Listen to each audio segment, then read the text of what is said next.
Sarah Cooper was the kind of woman everyone in church admired, devoted, graceful, and endlessly loyal to her husband, Daniel, but behind that perfect image hid a secret so dark it would tear their family apart. When Daniel's father, Henry, began spending more time at their home under the excuse of helping around, no one suspected that a forbidden bond was forming in the shadows. What began as innocent comfort between in-laws turned into a hidden passion, and that passion would soon end in betrayal, death, and a trail of lies no prayer could cleanse. Samantha Mitchell was the kind of woman everyone in the neighborhood admired. Her golden hair was always neatly tied, her clothes modest, and her smile calm and reassuring. She was the picture of grace and faith, always sitting in the front pew every Sunday beside her husband Daniel. Together they looked like the perfect Christian couple devoted to God, to each other, and to the image of a flawless marriage. But what people saw from the outside was not the truth of what was happening behind their closed doors. Daniel worked long hours as an insurance agent. He was dependable, respected, and ambitious, but his ambition often meant long nights away from home. His absence left Samantha alone for hours in their quiet house, where the ticking of the clock became her only company. She prayed often for patience and strength, asking God to help her stay faithful and strong. But even prayer began to feel empty.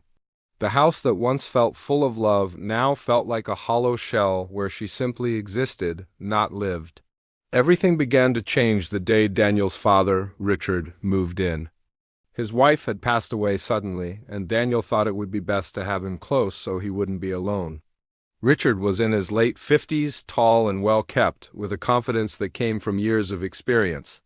His voice was warm, his presence calming. He carried the same faith his son did, but there was something different about him, something that made people feel seen and heard. At first, Samantha saw Richard's presence as a blessing. He filled the silence in the house with stories and laughter, something Daniel rarely brought anymore. Richard helped with chores, cooked occasionally, and treated her with kindness. He noticed things Daniel didn't, the way she overwatered the plants, the small smile she gave when the sun hit the kitchen window, the tremble in her voice when she tried to hide her loneliness. He saw her, and slowly being seen became intoxicating. Weeks passed, and the boundaries between respect and temptation began to blur. Their connection deepened in ways neither of them admitted out loud. Richard often lingered in the living room when Daniel wasn't home, and Samantha didn't mind. They found comfort in each other's company, sharing silent glances that spoke what their faith forbade. Each day, the air between them grew heavier with unspoken desire. The first time their hands brushed, it felt like a spark neither expected. It was innocent at first, a small mistake while reaching for a dish in the kitchen, but the moment stayed in both their minds long after. Samantha couldn't stop thinking about the warmth of his touch, the way his eyes met hers afterward, full of guilt, but also something dangerous. That night she lay awake staring at the ceiling, her heart pounding with a mix of fear and excitement.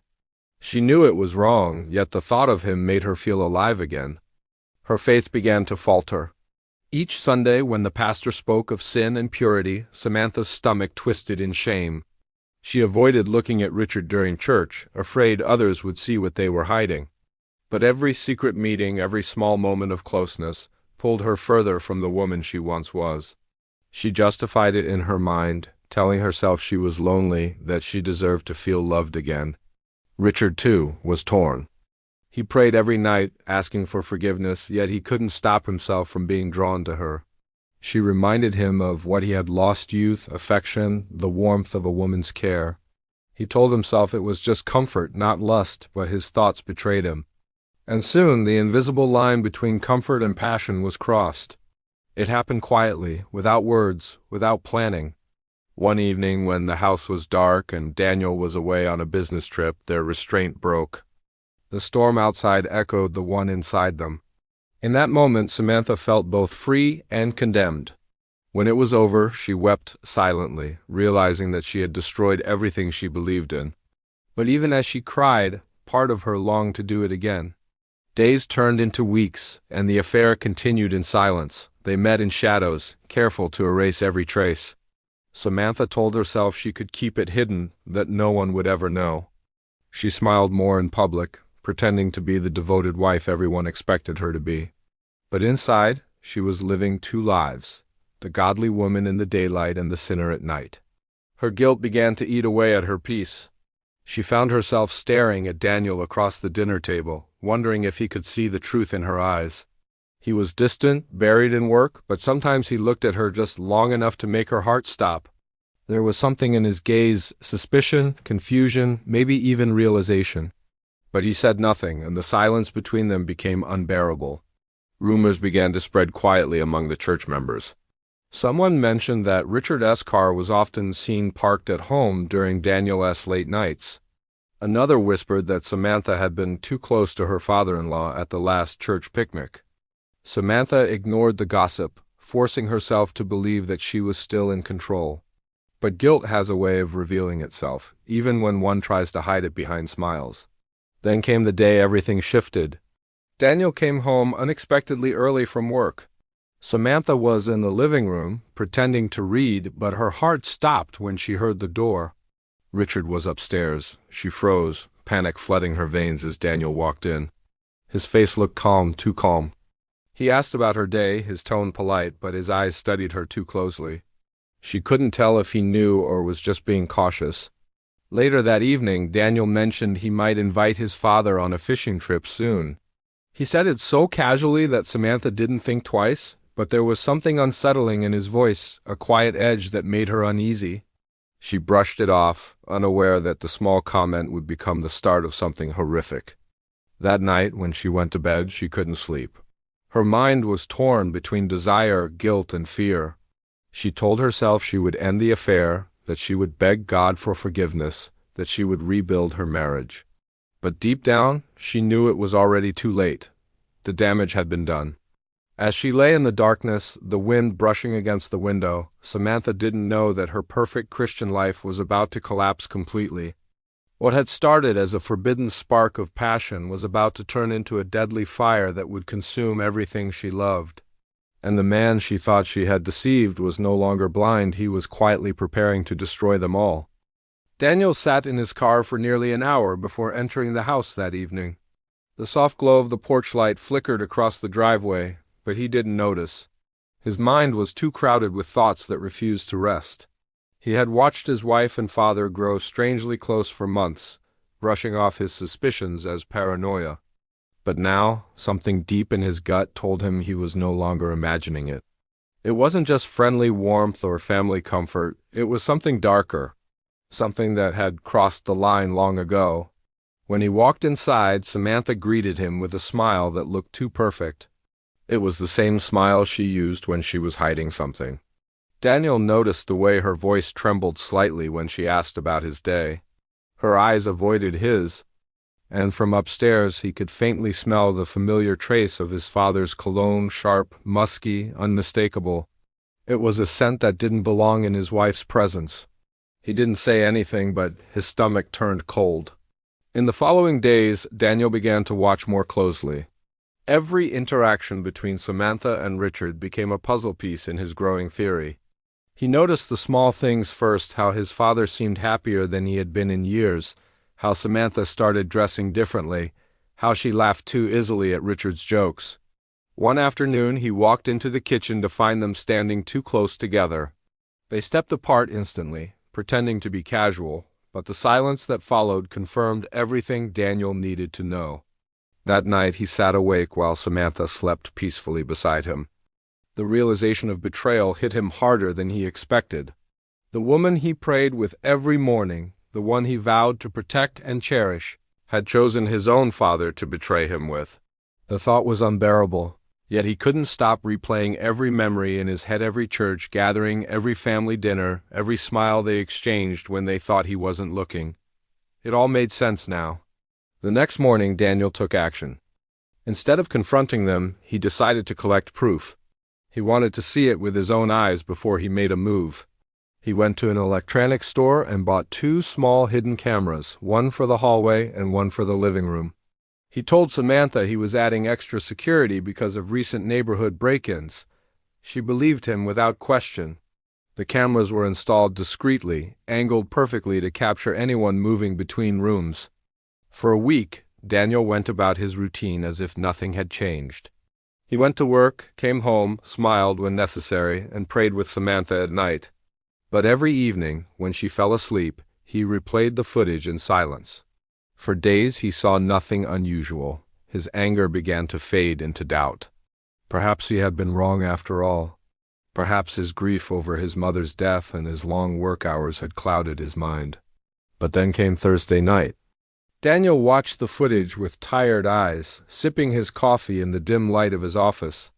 At first, everything seemed ordinary: Samantha in the kitchen, Richard in the living room reading a newspaper. But then, around 9:30 p.m., she entered the room again. He paused the video, his heart pounding, and then pressed play. What followed confirmed his worst nightmare.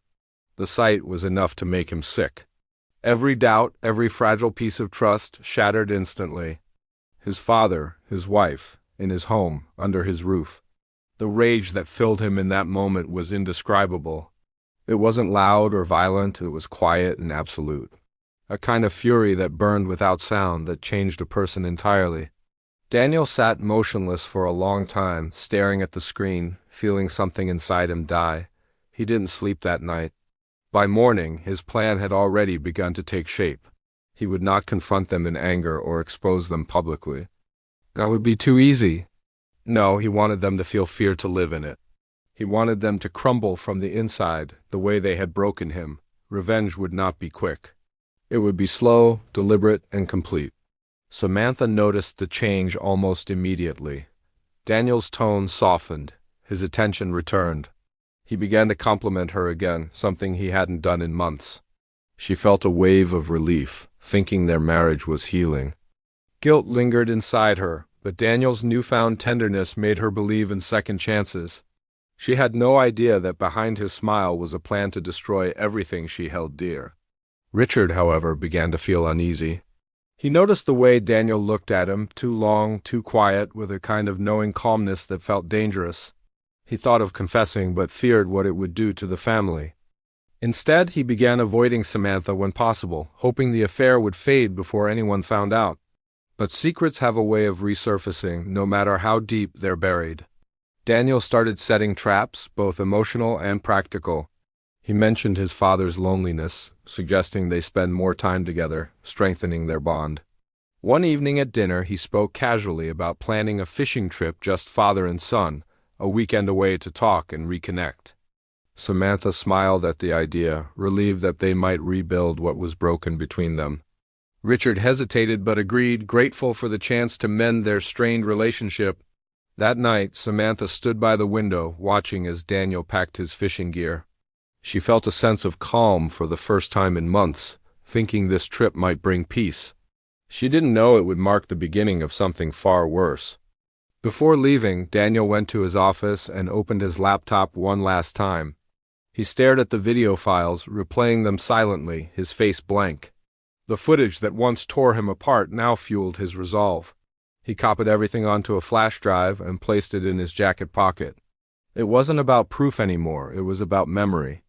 A reminder of why he was about to do what he had to do. The next morning, the sky was gray and heavy with rain when they left. Samantha waved from the porch, unaware of the storm about to unfold. She thought the distance between them might finally close. Daniel smiled back, the same smile he wore when he said his wedding vows. But this time, it meant something entirely different.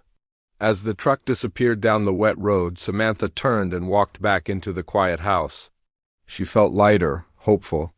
Yet deep in her chest, something felt off, a quiet unease she couldn't explain. She tried to pray but couldn't find the words. She sat in silence, unaware that her prayer would never reach him again. Miles away, Daniel drove with steady hands, the sound of the rain against the windshield blending with the steady rhythm of his heartbeat. His father sat beside him, talking about the weather, unaware that his son had already decided what would happen by the end of that trip. Every mile brought them closer to the lake. Every second brought them closer to the truth. And back at home, Samantha watched the clock, waiting for their return, not realizing that by the time the sun set again, one of them would never come back.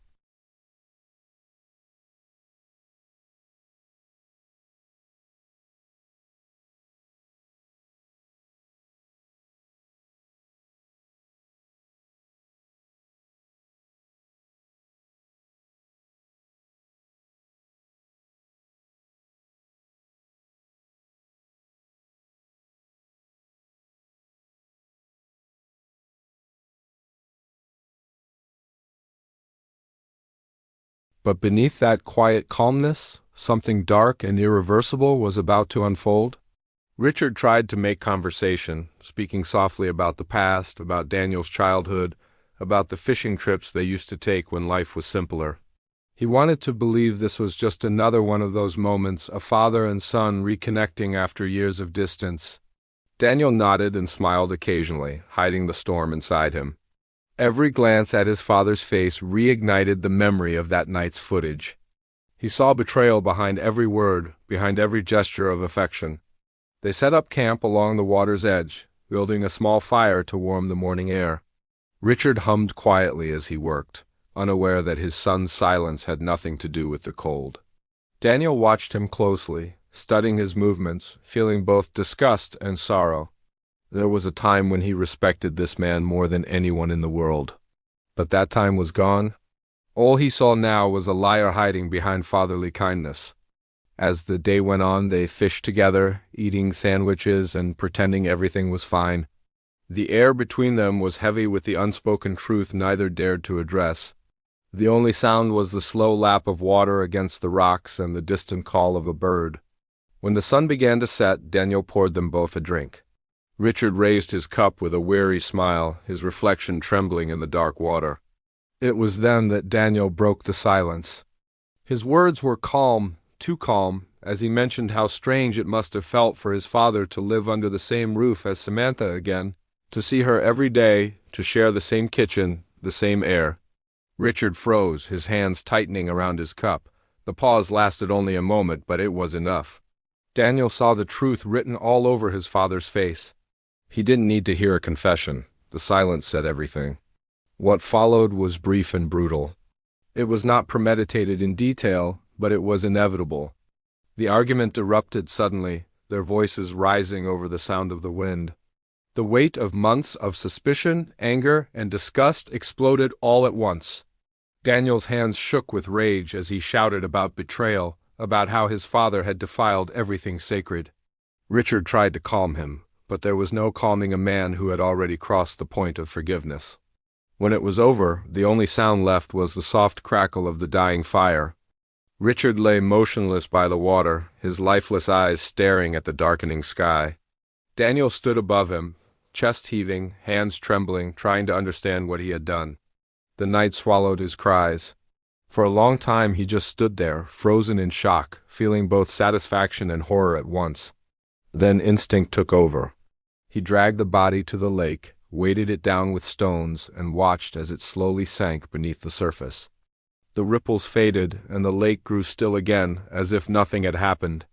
By dawn, Daniel had erased every trace of what took place. He burned the clothes, washed his hands in the freezing water, and packed the camp as if they had simply ended their trip early. His expression was calm when he got into the truck, though his mind was chaos. He rehearsed the story on the drive home, a simple accident, a tragic disappearance. His father must have gone for a walk near the water at night and slipped. No one would question it. Richard was old, tired, and grieving. People would believe it easily. When he arrived home, Samantha met him at the door, her smile fading when she noticed the emptiness in his eyes. He told her what had happened, his voice breaking at the right moments, his tears perfectly timed. She believed him. There was no reason for her to doubt the story. She wept for days, blaming herself for encouraging the trip. Daniel comforted her, holding her close, whispering words that sounded sincere even though they were hollow. The police searched the area for weeks but found nothing. Richard's body remained hidden beneath the lake's surface, swallowed by the cold depths. The case was eventually closed as an accidental drowning. The church mourned his loss, and Daniel was praised for his composure during tragedy. Samantha admired his strength, unaware that the man she clung to had become something unrecognizable. Time passed, and life began to return to its quiet rhythm, but peace did not come to Daniel. He found himself haunted by what he had done, replaying the night over and over in his head. The image of the water closing over his father's body refused to fade. He tried to bury it beneath his prayers, but guilt is not easily buried. It lingers, whispering at night when the world is still. Samantha, too, was unraveling in her own way. Her affair had left a permanent mark on her soul. Every time she walked through the house, she felt the ghost of Richard's presence. His laughter still echoed faintly in her memory, mingling with the weight of regret. She couldn't stop thinking about the night Daniel came home alone. His story was believable, but something about it didn't sit right. There was no grief in his eyes, only emptiness. And sometimes, when he thought she wasn't watching, she saw him staring into nothing with a look she couldn't explain. One evening, months after Richard's death, Daniel began acting differently again. He brought Samantha flowers, cooked dinner, and laughed like he hadn't in years. She felt a flicker of hope, thinking the darkness had finally lifted. He told her he wanted a fresh start, that they should rebuild their lives and honor his father's memory by living better. She believed him because she wanted to believe something good could come out of all the pain. But Daniel's change wasn't born from love. It was something far colder. His gentleness was calculated, his warmth a disguise. Inside, the anger still burned, but now it was directed at her. He couldn't look at Samantha without seeing his father's betrayal in her eyes. Every smile she gave him was a reminder of what she had done. He told himself she deserved to suffer, that justice wasn't complete yet. He began to play small games, subtle, quiet, cruel. He would mention Richard casually, watch her reaction, and smile when she flinched. He left small objects around the house that reminded her of him: a fishing hat, a book, a photograph. He wanted her to feel haunted, to live in the same torment he had endured. Then one night Samantha found something on her pillow that made her blood run cold. It was a printed photograph, one that could only have come from the hidden camera footage. It showed her and Richard together in a moment she had hoped was erased forever. There was no note, no signature, just that single image staring back at her like a ghost. She felt the room spin around her. That was when she knew the truth. Daniel had known all along.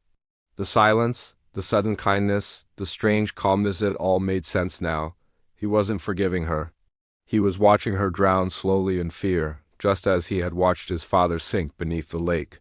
She wanted to confront him, to confess, to beg for mercy, but something told her it was already too late.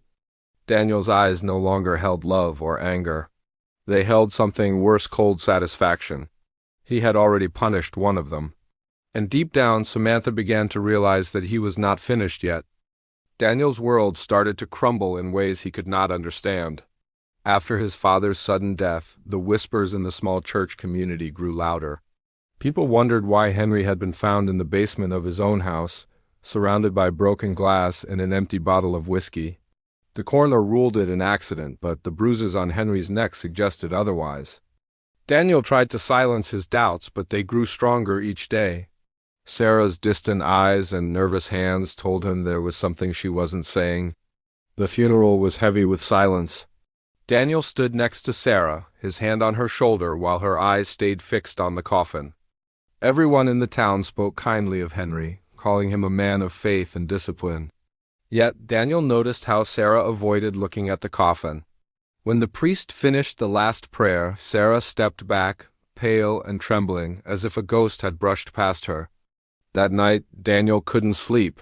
He walked through the empty house, still filled with his father's belongings. The study smelled of old books and cologne. On the desk he found a gold watch, the same one Henry had promised to give him someday. But next to it lay something strange, a folded letter with his name on it. The handwriting was shaky, uneven, almost desperate. It wasn't Henry's. The letter contained only a few lines. It spoke of guilt, betrayal, and a secret that could destroy everything. The words were signed with a single letter S. Daniel's heart pounded. He recognized Sarah's handwriting instantly. The truth began to take shape in his mind, but he refused to believe it. He convinced himself it was just grief playing tricks on him. But the next day, as he went through his father's phone records, something broke inside him. Henry's call history showed dozens of messages exchanged with Sarah in the months before his death.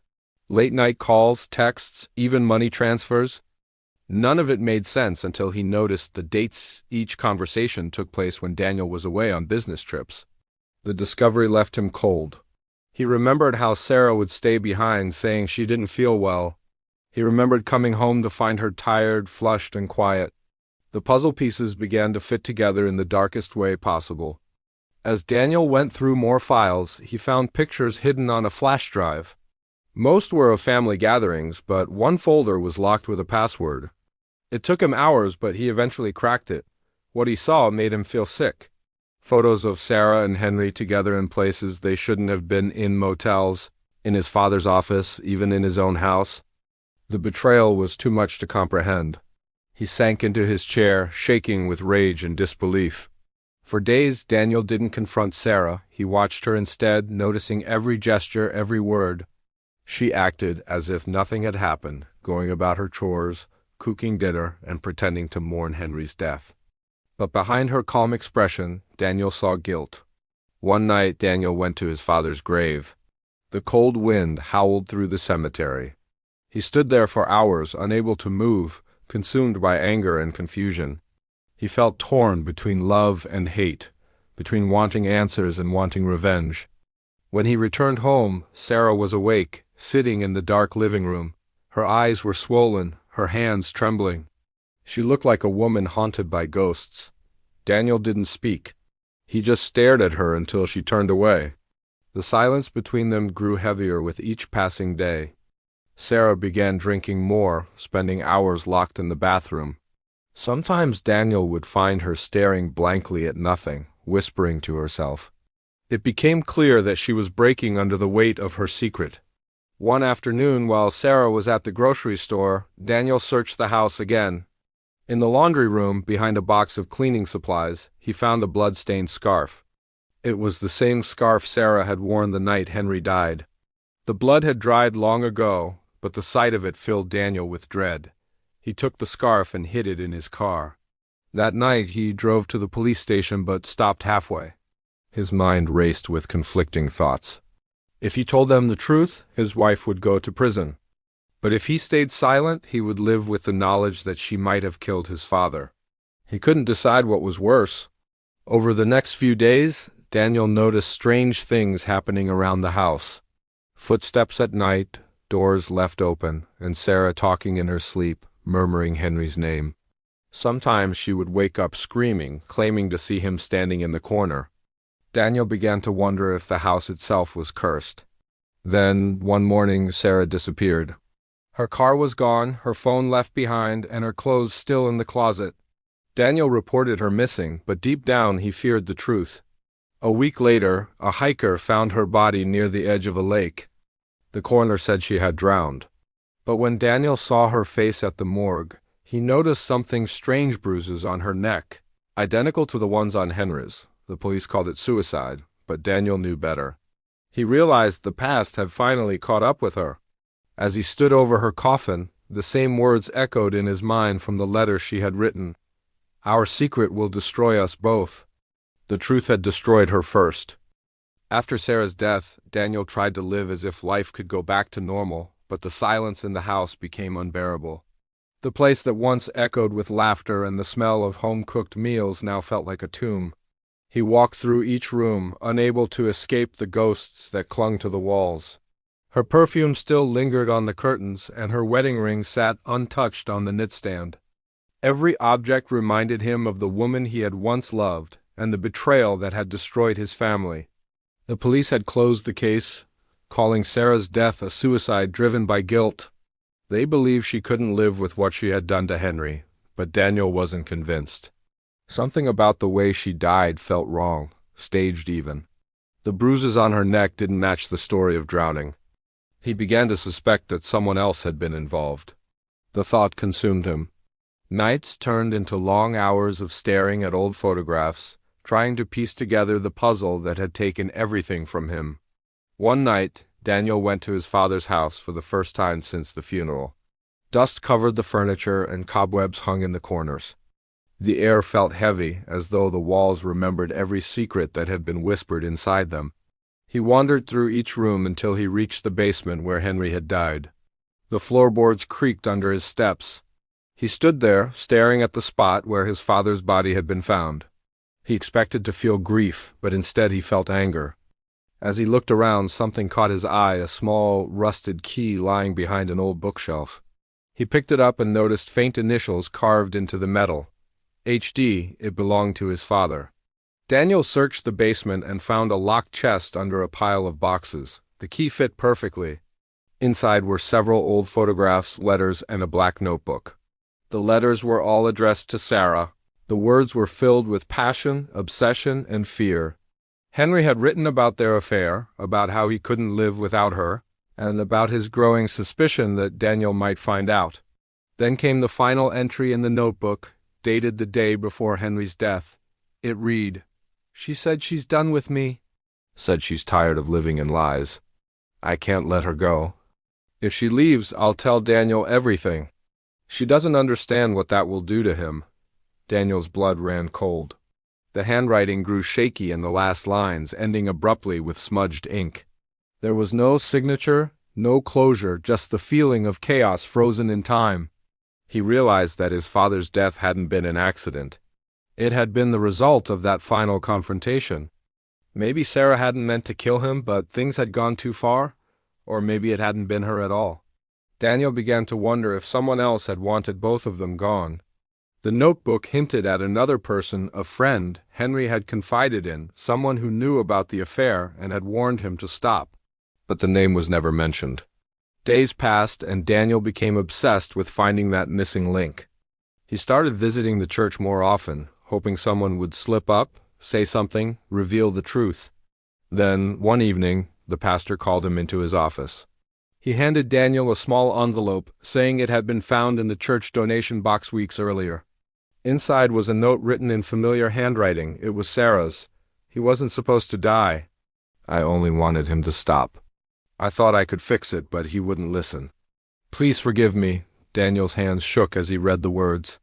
It confirmed what he had feared and hoped at the same time. Sarah hadn't planned a murder. It had been a struggle, an accident born from desperation. But then why had she ended up dead too? He looked deeper into the timeline and realized that, after Henry's death, Sarah had received anonymous messages, short, threatening notes left in their mailbox and slipped under their door. Each one said the same thing. I know what you did. Someone had been tormenting her, driving her deeper into guilt and paranoia. Maybe that person had been the same friend Henry had written about. Maybe they wanted to punish both of them for their sin. Daniel searched through phone records, financial statements, and the letters in Henry's notebook. That's when he noticed a pattern every payment Henry had made to Sarah was followed by a withdrawal from his joint account with the church treasurer, a man named Paul Winters. Paul had been Henry's closest confidant, a respected member of the congregation who often spoke about morality and forgiveness. But there were rumors about his jealousy, his resentment toward Henry's success, and his strange attachment to Sarah. When Daniel confronted him, Paul's face turned pale. He denied everything, but his trembling hands betrayed him. A few days later, Paul fled town, leaving behind his car at a motel near the state border. Inside the trunk, police found torn photographs of Sarah, several threatening letters, and a diary confessing to his role in her downfall. Paul had discovered the affair months before Henry's death and had used it to manipulate both of them. He had sent the notes to Sarah, blackmailed Henry, and finally, after the accident, pushed Sarah to her breaking point. When she tried to cut all ties, he followed her to the lake and made sure she would never speak again. The revelation shattered Daniel all over again. The woman he loved had betrayed him, but she had also been a victim. His father had sinned, but he too had been trapped.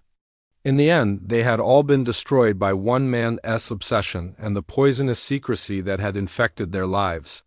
The case was finally closed and the town moved on, but Daniel never found peace. He sold both houses and moved away, leaving behind everything that tied him to that past. Yet, even in the quiet of his new home, he often woke in the middle of the night, hearing faint whispers, feeling the cold weight of guilt pressing on his chest.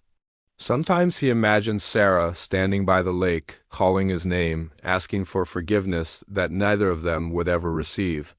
The story became a local legend, one that churchgoers whispered about in hushed tones.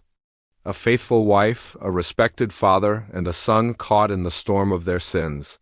In the end, Daniel realized that some secrets never stay buried. They only wait for the right moment to rise again, dragging the living down with them.